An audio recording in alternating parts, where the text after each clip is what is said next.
Hello, everyone. Welcome back to another episode of CoachesCorner.health. Hello, I am Leslie Gadet, mindset and emotional awareness coach for mission-driven women who want to make a bigger impact in their world by pursuing their passion project or exploring stepping into entrepreneurship. And I show them how to embrace what they're good at, so that they don't have to choose what they love doing and adding something that lights them up, and they can still keep doing what they love in their corporate job, or maybe they want to pursue entrepreneurship. And so I showed them that it's all possible to get things done more efficiently and timely, still have time for fun and loved ones, still be able to do what they love, adding more value to the world. And when they do all of this, well, that's when they've learned to fill their tool belt with tools to help them with their unstoppable mindset. They've learned how to manage their emotional piece so that their time isn't stolen by their emotions, and it frees them to be in flow, designing a life they love living. Over to you, Andy. I love that. That's awesome. Hello, everybody. I'm Andy Lidstone, the unconditional coach. I teach boundaries, and I teach boundaries in all aspects of life to all kinds of people for all kinds of reasons. Um, and yeah, that's what I do. It's boundaries. It's Yeah, boundaries in a way you've never seen, heard, or touched before. It's fun. It's a lot of fun. Come find me. yeah. Oh, Let's absolutely. talk. Let's talk about fear of measuring up. Yeah. Or actually, fear of not measuring. And you know what? That's so cool that you actually did that, because there's the fear of not measuring up. But what if you do measure up, right? There's also this fear, because what happens then when we start getting to feeling like we've made it, we've done it, and then we start looking around and we start feeling like we're an imposter. But we're going to get to that. Right. I love the fact that you brought that, because that is so cool.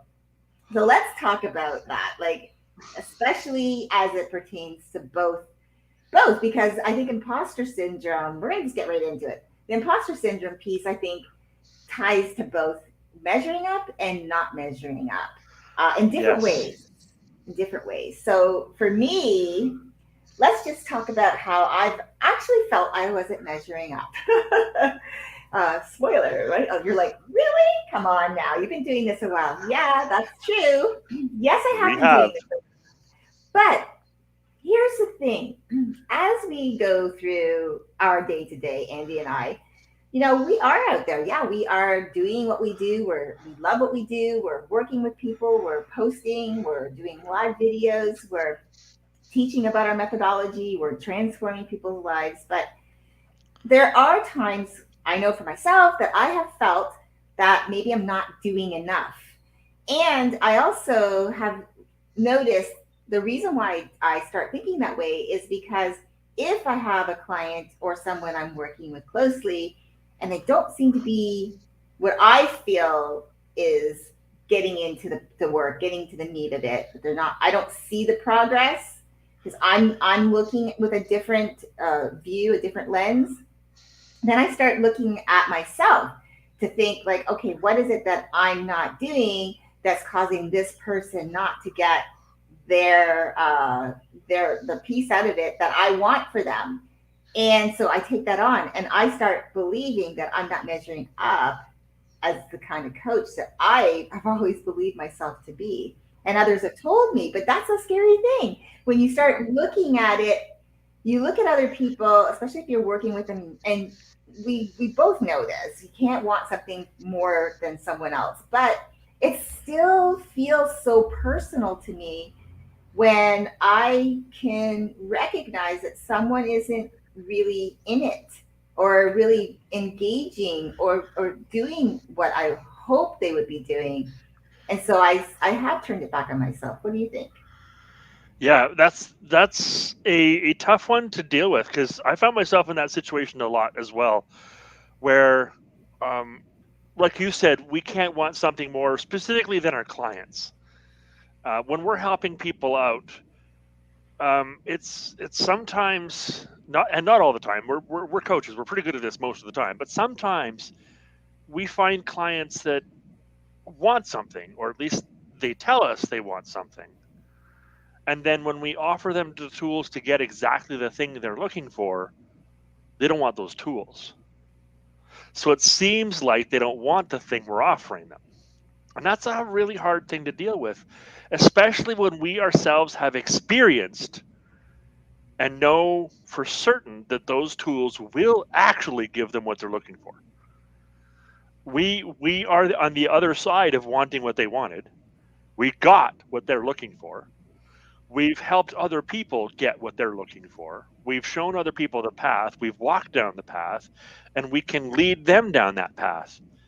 And it's almost as though we can taste the treat they're looking for because we've tasted it. We've had that result. And we so badly want to share that treat with them, that experience with them. We so badly want to have them experience this result that they've been asking for.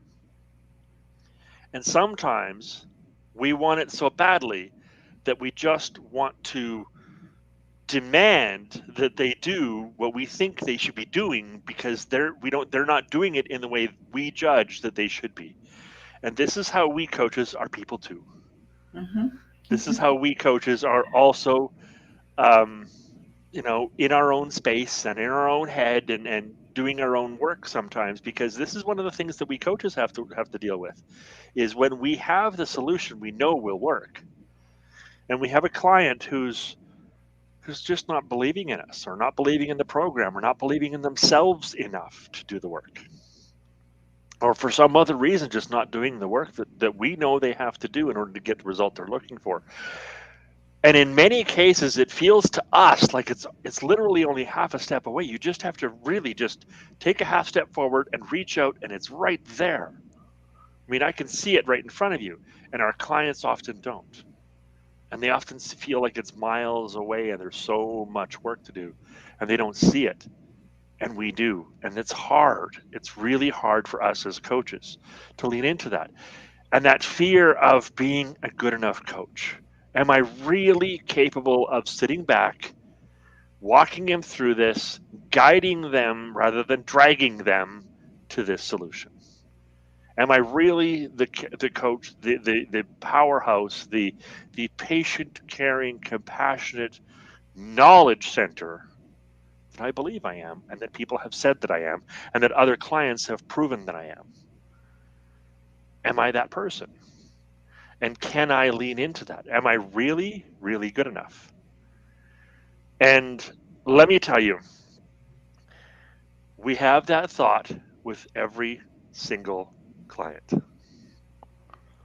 Until they get that result, we have that thought every single time. And so do the coaches who've been doing this for 40 years. They have that thought every single time as well. Even though most of the time we experience these results that we're promising, we experience these 60, 80, 95% of the time. We know we can get you there. We know the difference between you getting there and not getting there has little to do with our skill and much more to do with your willingness to show up. Even when we have that experience, we still wonder every single time, am I good enough? Am I enough? Am I going to measure up to being the coach you expect me to be? And the truth of the matter is, sometimes we don't. The truth of the matter is, it's not 100%. We cannot promise every single time. And when that happens, on those few occasions when we're not able to guide you to the result you're looking for, that that beats at our self-esteem. This is where we go to other coaches. We go to each other. We go to the other coaches in our circles, and we work through this stuff because we know that has nothing to do with our clients. That it's about them doing what they're capable of doing. And when I don't feel like I measure up, that's not their fault. That's my own stuff. And I go to my coach friends and I deal with it. Yeah, and that's so true. And I think that's just in like anything in life when we feel like we don't measure up. Yeah, It's having someone to go to say how you feel, and yeah, having the courage to speak that out loud. Because when yeah, you're thinking, you're like, people will look at you thinking, well, what are you talking about?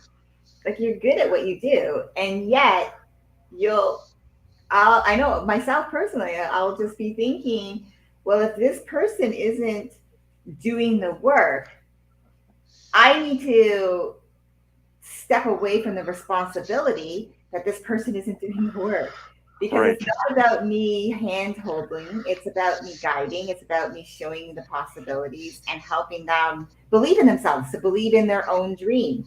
Right. And that's the hardest part, is sometimes it's so hard to believe in ourselves and what we want.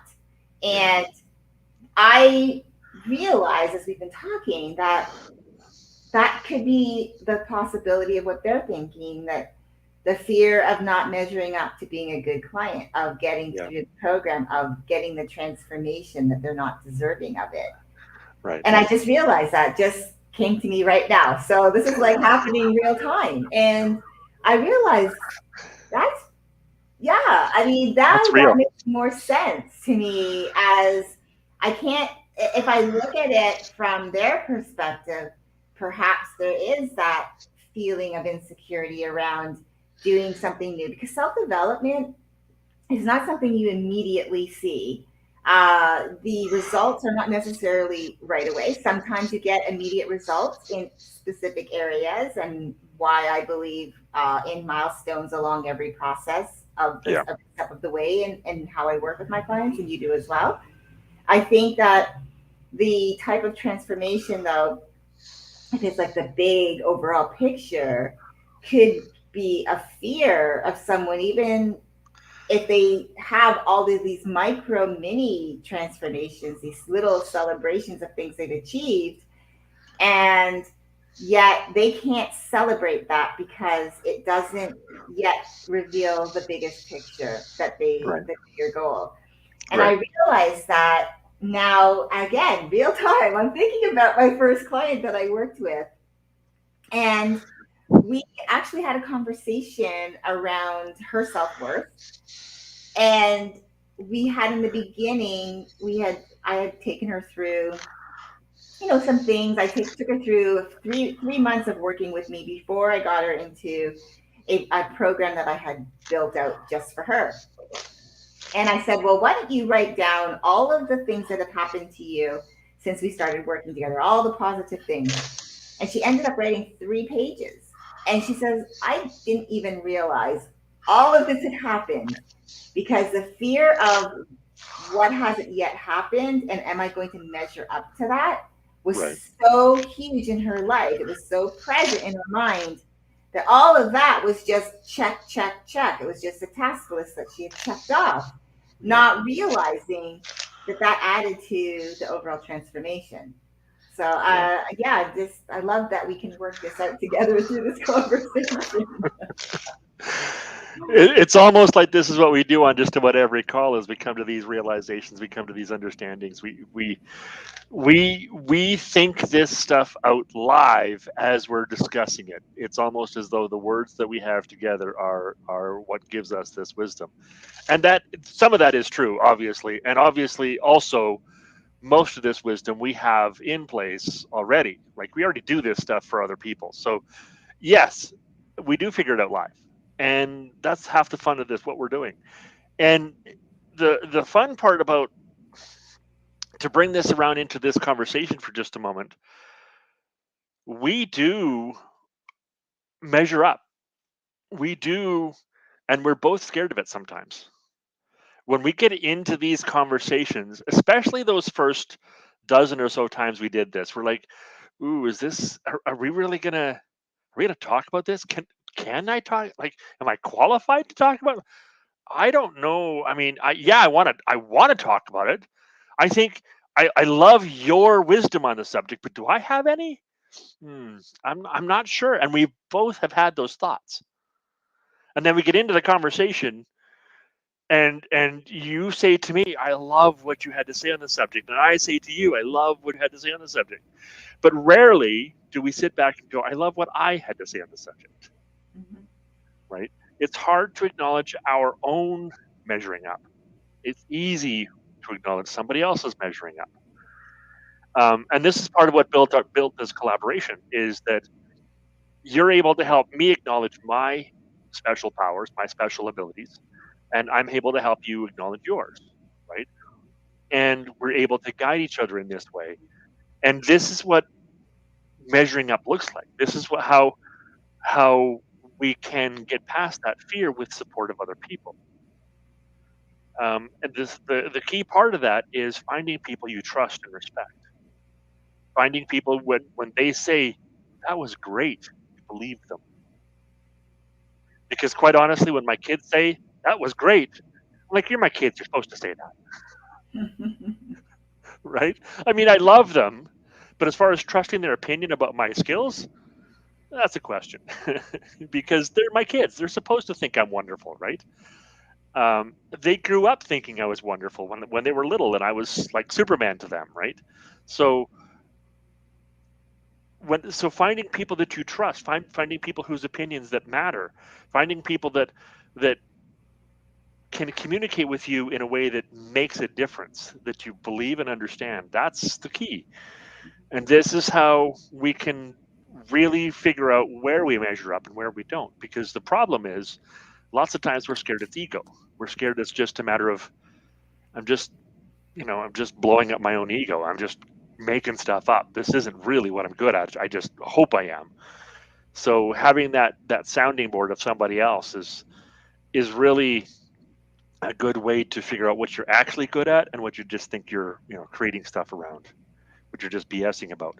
So the idea of measuring up is something we can measure. We can measure whether or not we can measure up to other people, whether or not we can measure up to our own expectations, whether or not we can measure up to what we want. And as far as that is concerned, we're measuring up to what we want, not to what other people's expectations are of us. Our fear, this, just to be clear, this fear is based around my measuring up to what I expect me to be, not my measuring up to what you expect me to be. But yeah, it's other people can help us measure that. Help other people can help us see where we're good and where we could use improvement. Right? That's my Yeah. thoughts. So, where do you think this came from? Like this,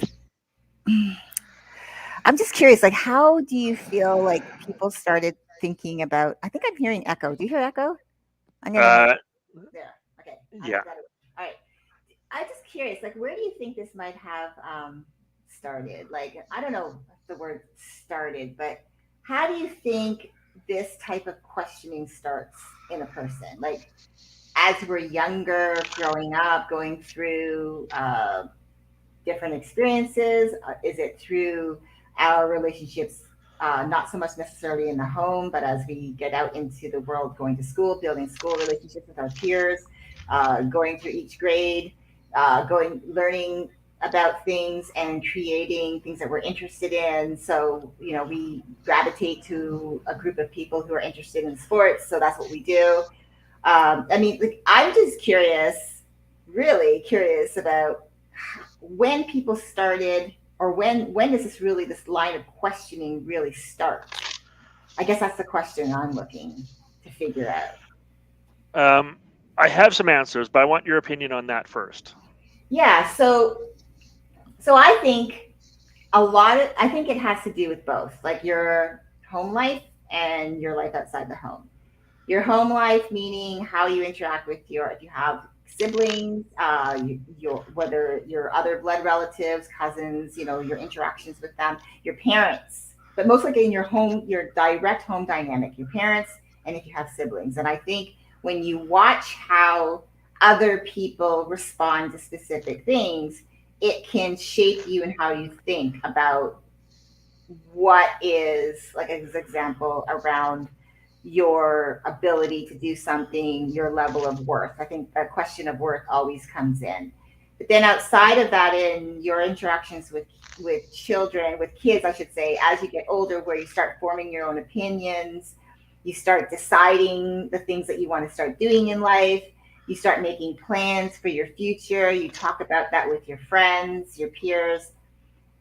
Then I think those conversations have a way of influencing that question, because depending on how they perceive your question, your dreams, your desires, you're saying you want to do something really big. And if a question comes back to challenge it, that might then um, make that question of, am I going to measure up to that, become true. Now, there's also going back to family, you have the expectation perhaps of your parents to have, like, maybe perhaps make all A's.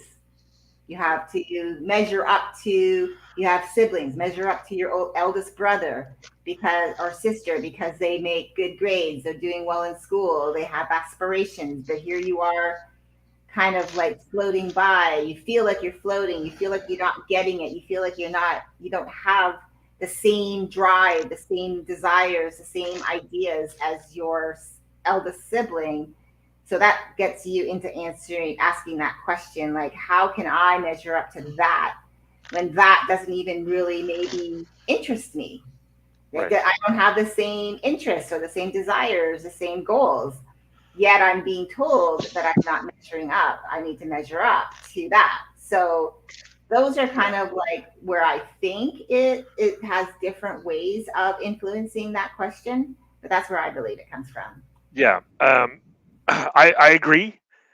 I agree exactly with what you said. It comes from the home, it comes from our personal life, and it comes from interacting with other people. Um, I'll say it in different words because I have Andy words, you have Leslie words, so I'll say it in different words, but it's the same concept. In the home, oftentimes we're said things like, "Why can't you be like your brother?" Or "Why can't you be like so and so?" Or "Why can't you X, Y, or Z?" And although that is a question, the person who asks that question is not looking for an answer. And we don't find that out until we get smucked in the head for actually answering the damn question. When my dad would say, "Why can't you be like your brother?" I would say, "Because he's large and I'm small," and I would get a smuck in the head. Because he wasn't asking why, he was saying you should be like your brother. And I say that because I was the intelligent child. My brother was the large child, the child who was in football and sports and doing well, physically, and I was the one doing well intellectually. Therefore, I had all the smart aleck comebacks when my very large, very aggressive dad would ask me questions that I knew he didn't want answers for. I would answer those questions, and I would take the physical punishment as a result. Therefore, when it came to other kids beating me up in school for answering those same questions or for not measuring up in school, I didn't ever measure up physically. Um, and it was the same thing in school. At least at home, there was some collaboration. I could play with my brother. I could play with my sister. I could do things together with them. It was my dad who was often putting us in competition with each other. My dad was a very competitive kind of guy. When I got to school, there was little to no collaboration. There was little to no working together with people. Although we were often put in groups to do group projects, it was, how does your group compare to the other group? Or how does your performance compare to the other person's performance? School for me was almost always a complete competition. So the measuring up question is a competition question. How do you measure up to those people you're competing against? And school, the grades that you get are compared to a standard. And that standard comes from what they think most kids can do. And the same with sports, same with any interactions with children. We get out in the schoolyard and there's two swings and the 30 kids want to swing on them. It's a competition about who gets those two swings. Right, it's the same thing in as we're going through puberty and we want relationships. It's a competition between which ones are the prettiest, which ones are the strongest, which ones get the relationships, because most don't, but a few do. And so it's been a competition. So that's where this mindset comes from. It's from so many people putting us in competition with each other, comparing us to each other, and we're taught at young ages to compare ourselves to other people. So and we're taught to compare ourselves to other people, not to show how much we shine, but to show how where we can improve. their intentions are mostly honorable. They want us to improve by our parents, our peers, our school teachers. I mean, their intentions are all the same. They want us to improve. Some have good methods of doing it and are friendly and helpful, and some not so much, but their intentions are the same. They want us to improve. What we aren't weren't realizing back 30, 40, 50, 60, 70 years ago, and I won't tell you exactly how old I am yet. um, we didn't know that that hurt kids. In the last 5 or 10 years, we've been realizing that, and we've been less and less competing kids against each other, although that still happens a lot. We've been trying to change that a little bit, and less of competing kids against each other and more of allowing kids to perform, showing kids how to perform. So this is where this measuring up comes from. A lot of us have it in our family life, and some of us have it in our personal lives, in our individual lives, in how we interact with other people.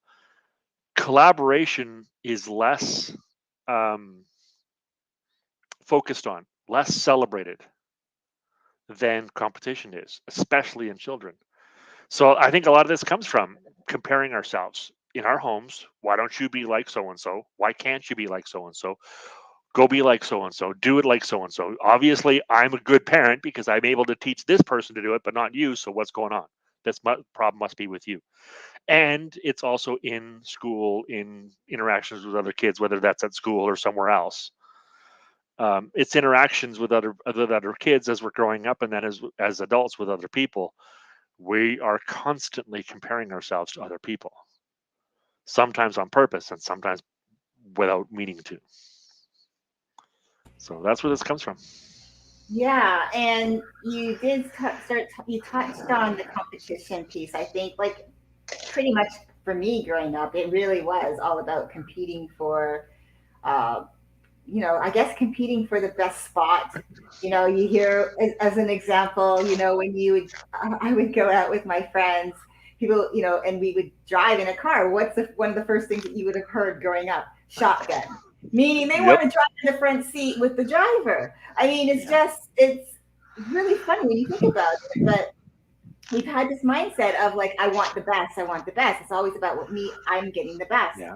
the competition piece. But and then there's the whole piece around collaborating. I think now more days we're now learning that when we can inspire and encourage each other, work together, we all can win at, or um, we all can have, like, success in different areas of our life. But I want to touch on the win mentality because, as an example in sports, so like Little League Baseball for kids, and I've heard someone say this before, and I think it might have been in a movie, I'm not 100% sure, but I know someone complained about the attitude, and I think it's not just in Little League, but I'm sure it's in any sports with young kids when they're playing, that they want everyone to feel like both sides won.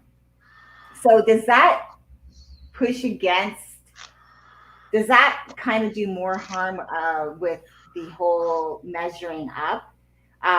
If you feel like you're a winner, no matter you both won, like example, they're in a game, that's what it is. You have someone who wins the game because they get more points, and someone who doesn't win the game who has less points. But it doesn't mean that you're less than. But I think at some point, somebody decided that, well, we want them to believe that no matter what, you both won. So how does that really help? I'm just curious around this fear of measuring up, really, because you can think about it, kind of does tie into that. Yeah. Yeah. Actually, I was thinking about that when I was saying it because I think what happened is we muddied the waters by solving a problem in a different arena. So we took things that were designed to encourage competition, sports, Mm-hmm. and we decided to corrupt that with the fear of measuring up, with imposter syndrome. Now, the problem is we have lots of people who want to compete, not because they want to prove their self worth, but because they want to continually improve. And it isn't a matter of self worth. Their self worth is the same whether they compete or not, whether they win or not. They don't lose or gain self worth by winning or losing.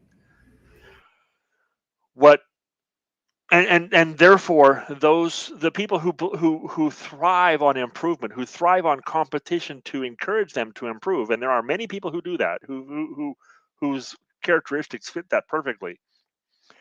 When we remove the rewards for winning, they have no longer an incentive to try.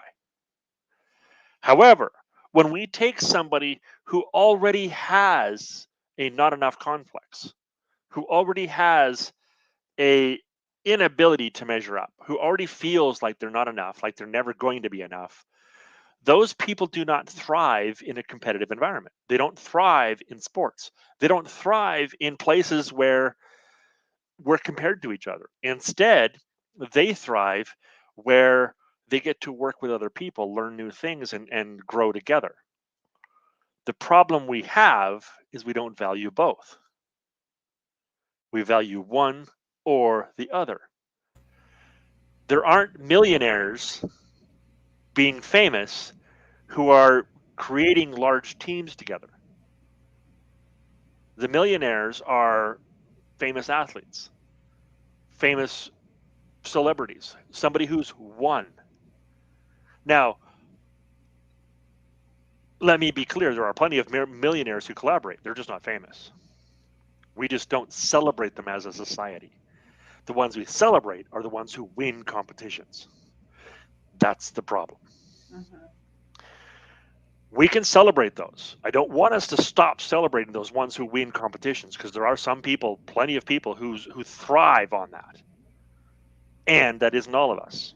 We need an alternate. We don't need to corrupt sports by letting everybody win. We do need to let people win, and we also need to find another people for another way for people to win who don't want to compete. And we need to celebrate that as much. And that's something that we're just now learning how to do. Yeah, Right. I That's because my I guess thoughts. yeah, because it seems like in when you want to better yourself, to do more, to have more, it's like you have to like that life becomes a competition.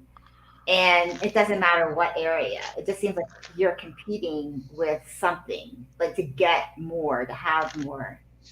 One of the reasons why I love now being able to have, this area of my life where I'm a contract worker supporting a law firm, on my time. And then also on the other flip side, having my life coach business. The reason why I love that is that this, I don't feel like I have to be in competition, or because there's really no one that is competing with me for the position that I'm doing, how I serve this community, the job that I was talking about with the law firm. But I remember being in law as, a full time position, and it really was. I could see the competition mentality, just by the way I could tell how some of the assistants, some of the paralegals were when it came to their own work. They wanted to give you enough so that you could cover their desk, so that they would come back with a little bit of relief knowing that their boss had their work covered. But they didn't want to give too much for fear that you would be seen as a better candidate for that role and they Right. would no longer be needed. So, and it really kind of, when I started noticing that, and it's funny, I guess I was destined to become a coach, but when I first started noticing this, it was fascinating to me because I've always had this mindset my entire career in law to support, to encourage, to if someone needed assistance, it was coming from that particular a pure level of let me help you, Yeah. don't not let me help you so that I can take your job, Right. or not, don't let me help you so I can show that I'm a better candidate in that position than you are. Right. I never Right. had that, never was part of my vocabulary, but I noticed as I was working that there were a lot of women like that, especially because there were more women in the industry as far as like being a legal assistant that I was around, being a legal assistant and a paralegal in the industry that I saw was mostly women, and that's how they were. They were feel. It almost felt like there was this unspoken rule that in order for me to have this role, I have to protect it, and then to protect it, I can't let you see how all of my the things that I do, for fear that if you show you're better at doing what I do, that means I'm not measuring up. Right. And it was really, as I said, very fascinating for me to watch this as I went through the last, 20 years of working in law. And then, of course, the last 6 years now, actually the last 4 years of really working online for this company and realizing that, yeah, this is, I no longer am held to that, I guess, the mindset in the office that I have to, you can't show me too much of who you are and what you do so that I can cover your position for you while you're out, because that means then that you could lose your position. But Right. rather, I no longer fit that bill because I've stepped away from that. But I've Right. still noticed it. It's still part of that dynamic. And I think it is a fear of, if I let you see too much, if I give you too much of my secret sauce, you're gonna look better. You're gonna do better, and they're gonna look at you as better than I am. So Yeah. that means I'm not measuring up. That means that where does that leave them? And I've always thought, and I've had this conversation. To me, you're only as powerful or as strong if you've got 5 people in your community that you're working with, and you have 4 people who are strong, but one person who's not. Your strength is only measured by that one person who's not strong. And Yeah. so that's so when you look at it from that perspective, but again, how do you get that mindset into communities like that? So anyhow, I know I went off a little bit, but that was just from my own personal experience. Yeah. Yeah. And it did it. Although you think you went off a little bit, I think it's perfectly relevant because this is where this mindset comes from. Mm-hmm. This is what it leads to and where it comes from. Um, my personal example of that, since it's been years since I've been in the corporate world, I'm creating a program around boundaries. I'm creating a program to teach people how to do boundaries. It's going to be a course. And when I'm talking to people about sharing my course with a few people right off the bat for free to kind of get their feedback, we call it beta testing. Giving it to a few people for free to kind of get their feedback. Um, Based on who I talk to, whether they're a collaborator or a competitor,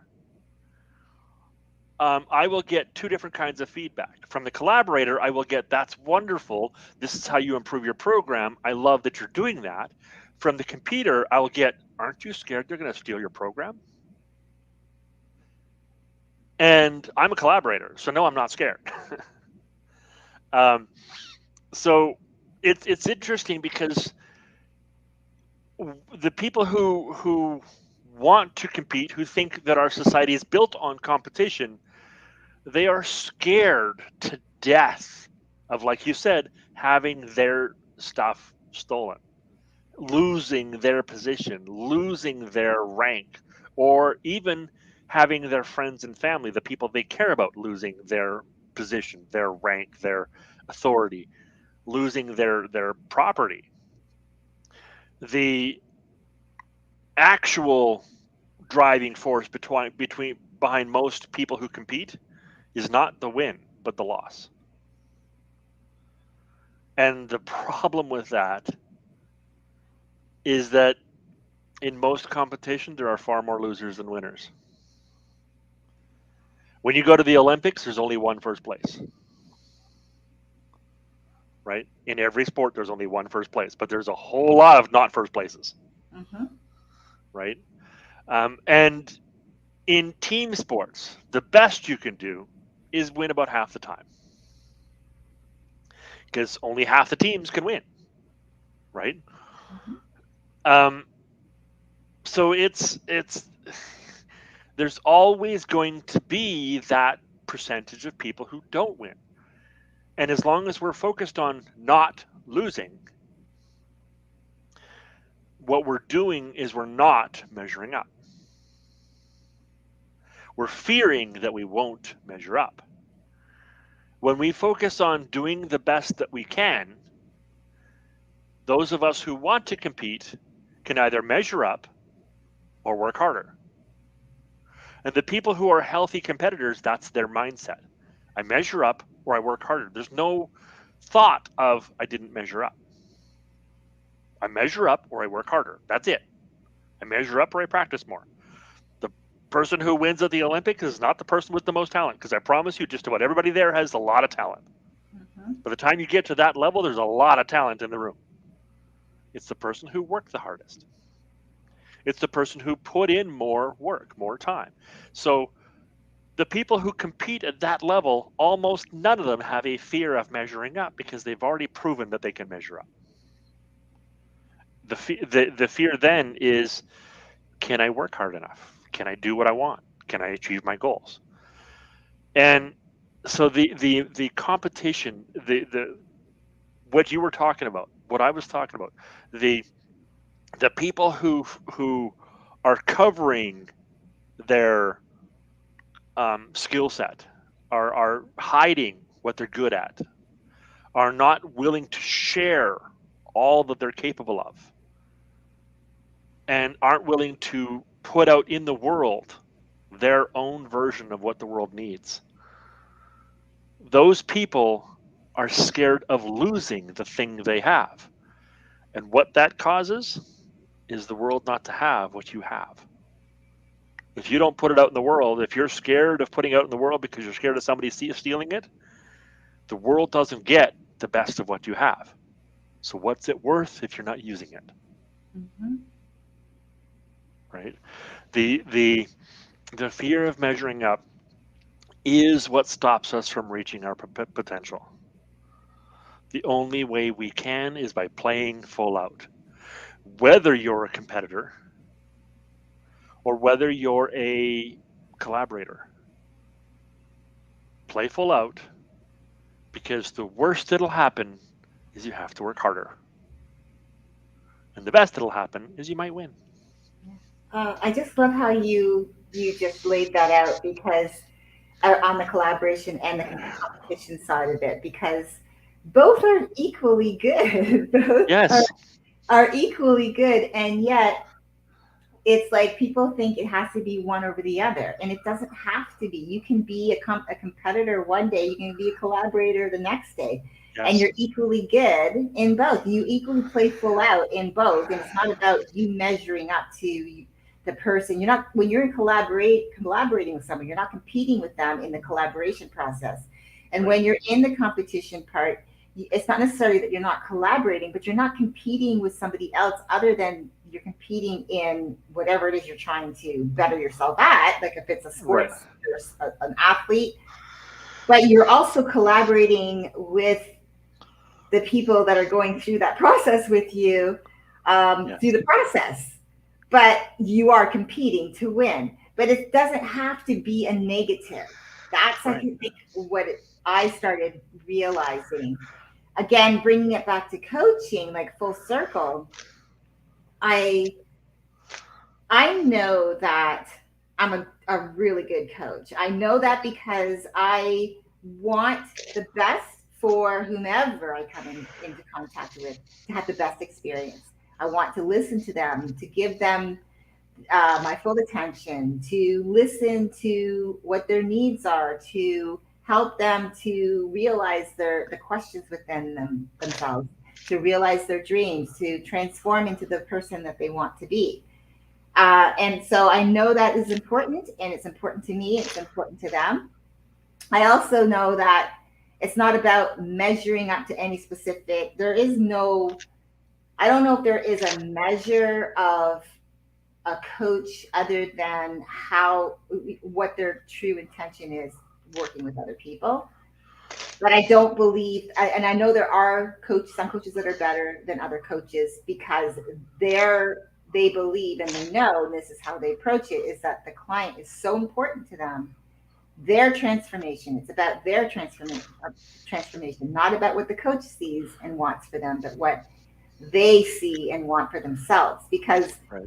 we might have ideas as a coach for someone, but Yeah. the person that we're talking to, if if we're not doing our job, which is listening to what they really want, we'll miss the bigger picture of what they really want, and they'll miss the bigger picture of their Right. transformation. Right. So even if we have something that's designed or geared a certain way for for a transformation that they want, their journey to it is going to be different. You could have 10 people in the program with you, but each person's journey is individual to them, unique to them, Yeah. and they might not see it the same way, and that's okay. Yeah. So as myself being a coach, if someone's not doing the work, like I have a couple of people I'm working with right now, one is like doing a lot, and the other, only from what I see visually, is not. But that does not mean that that person is not. That does Right. not mean the person is not reflecting and doing things that I cannot see. I'm Yeah. not privy to right now. But that doesn't mean that I'm not measuring up. It means Right. that that one person is, this is their journey, and they're aligned with it. And now, for me, all I need to do is just to work with the other person, meet them where they're at, and help them to align with their journey. And that's Yes. my responsibility. That's what I do. That's what I work hard to do. But as Yeah. measuring up as a person, as a coach, if someone else doesn't, if for whatever reason someone doesn't do the work, it doesn't mean that I'm not measuring up and being a good coach. It Right. just means that either number one, the person doesn't really want it as badly as they thought, or two, they have a fear of not measuring up to getting the transformation that they want. So they have those fears that then I can hear if I take the time to help move them through that to get them back on track. But again, Yeah. ultimately, it just comes down to choice, their Yeah. decision. They have to decide. So I can't lay that at their, it's not fair for me to lay that at my feet of me measuring up because they're not doing the work. And it's not fair for me to lay it at their feet that I'm not measuring up as a coach because they're not doing the work, or what I see is them not doing the work, because it doesn't mean that Right. they're not. You and I had this conversation kind of similar to this, where Yes. it's really not about that. And this person could really, they made the decision to work with me. Yeah.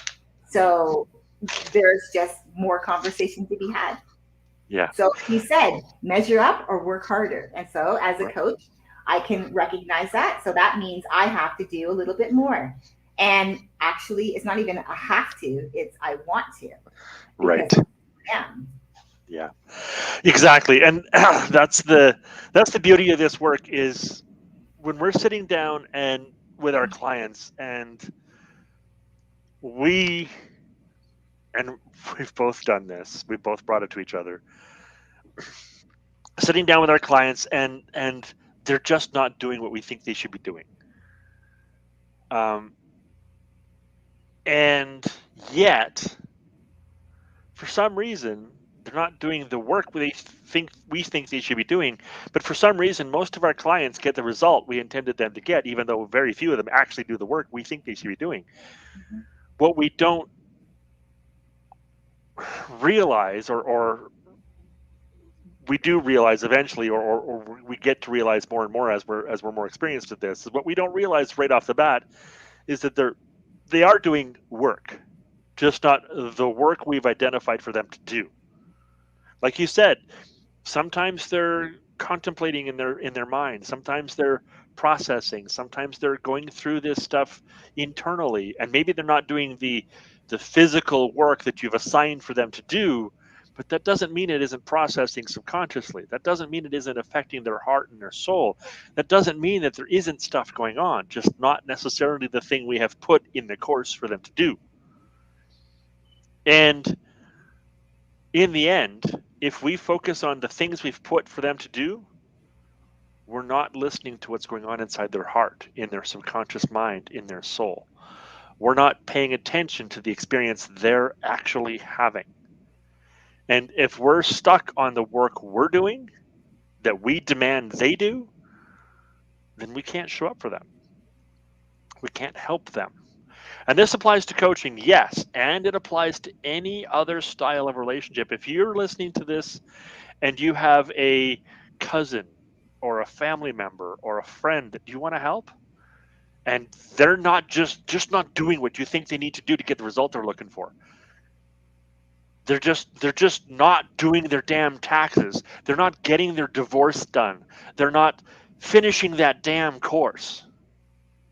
Do you actually know that they're not getting anything out of this thing? That nothing's happening? Are you so stuck on the right way to do things that you can actually pay attention to what they're actually doing? Have you talked to them about what they're actually doing? And I don't mean work. I don't mean how many paperwork have you filled out. I mean, have you thought about it? What's going on in that head of yours? Well, how does it feel? What's the experience for you? Because that's how we figure out what's actually going on. Because some people figure their solutions out by filling out the paperwork, doing the coursework, getting all the I's dotted and the T's crossed. Some people figure it out by contemplating and word gaming in their head. Some people figure it out by discussing with other people. Some people figure it out by reading it and then ignoring it for a month as it processes internally and they don't even see it.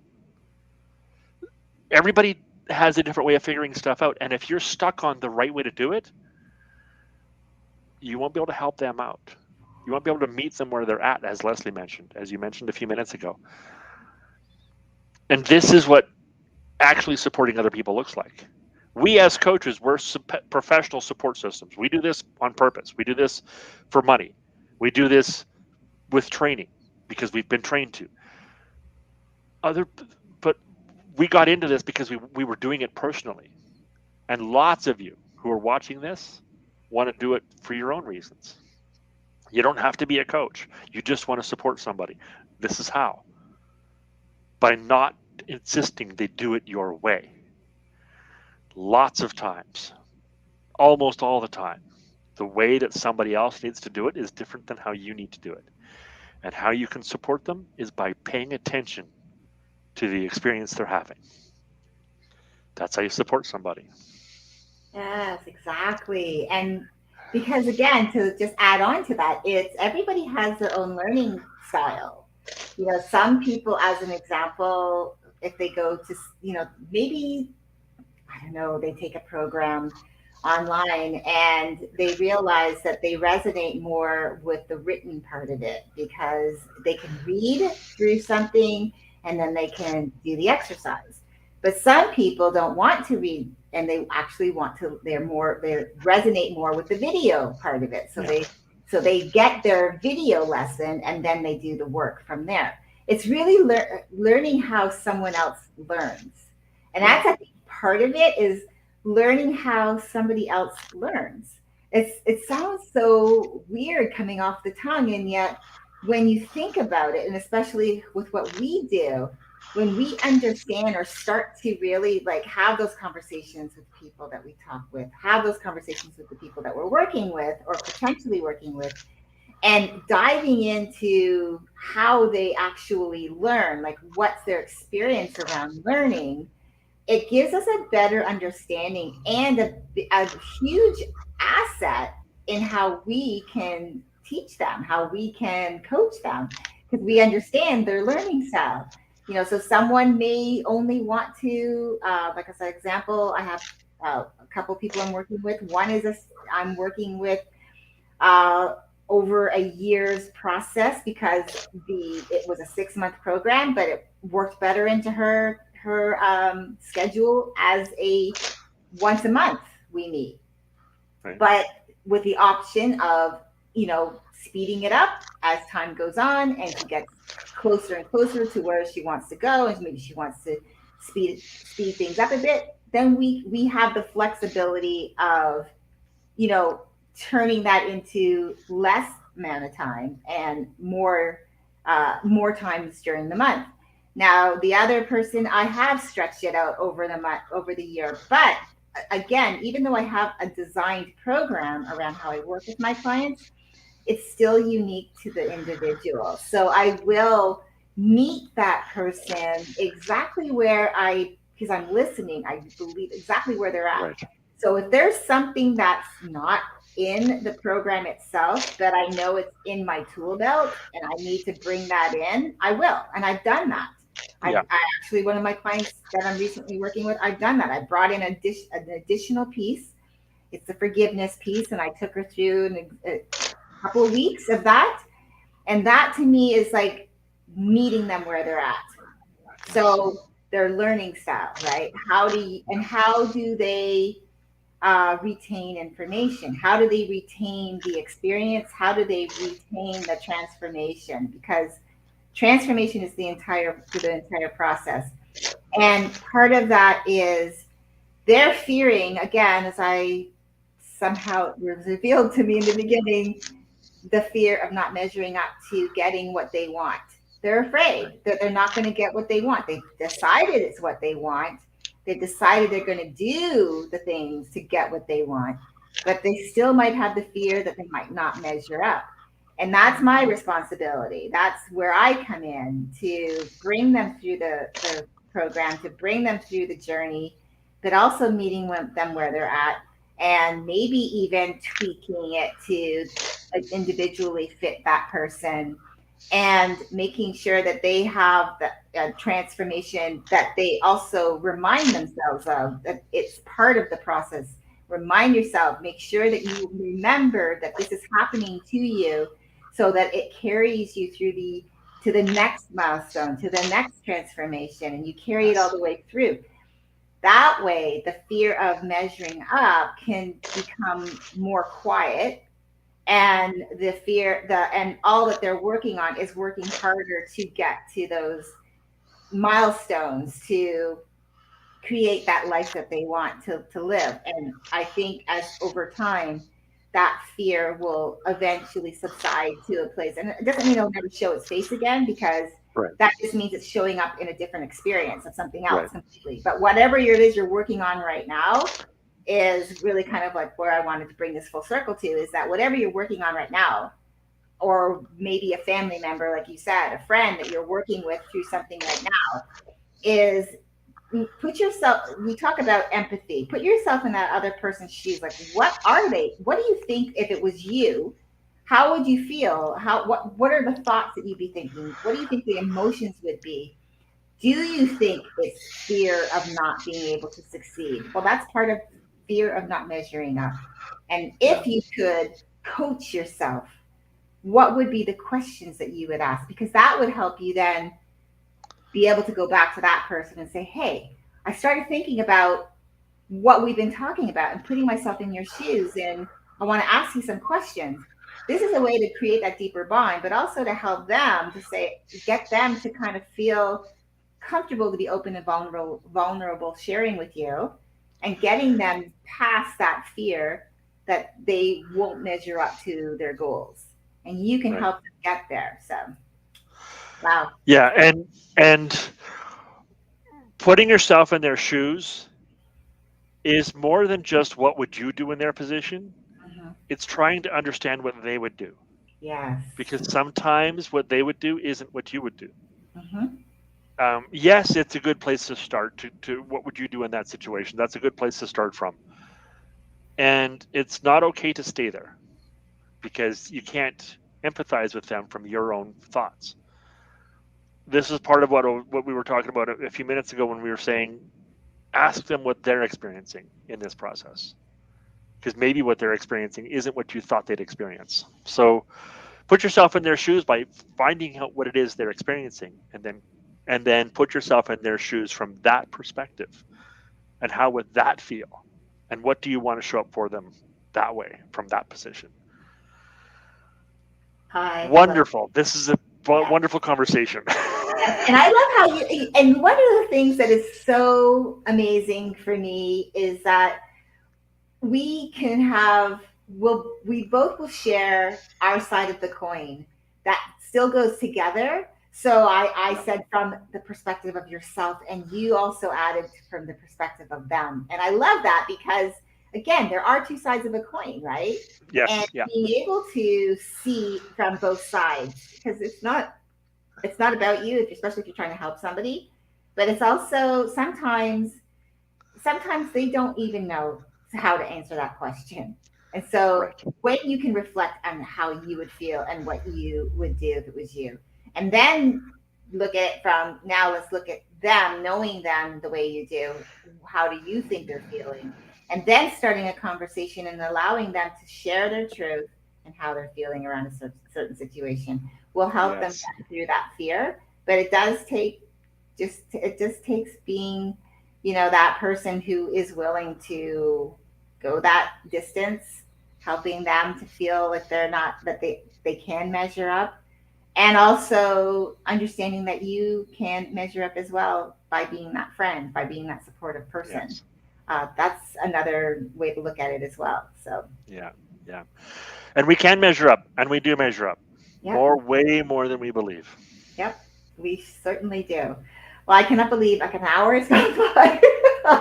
It happens every single time. I say this every single time, but it's fun when we start digging into a conversation. We start digging into a It topic, is. and it takes us on this journey, and we Yeah. never know where it's going to take us. And that is the beauty of this collaboration. I Uh, love it. I do as well. It's been fun, super fun. So I hope that you all found value in this conversation. If you liked it, press the like button, subscribe so that you can get notifications of when we go live again, which we do go live every Friday at 1 p.m. Eastern time. And as well, if you know of friends that people in your life that would really benefit these conversations, please share this with them. Let's grow the community. This is about you. This is about us having conversations to Yes. get the mind thinking, shifting, not so much shifting your perspective to our way, but just shifting your perspective to listen to other ideas Yeah. and then forming your own opinions. So, Right. Helping you get what you want out of your life. That's the whole point. yep, yep. So we will see you again next Friday. We want to wish you a happy Easter weekend, and we will see you Yes. again soon. Bye for now. See ya. Bye bye.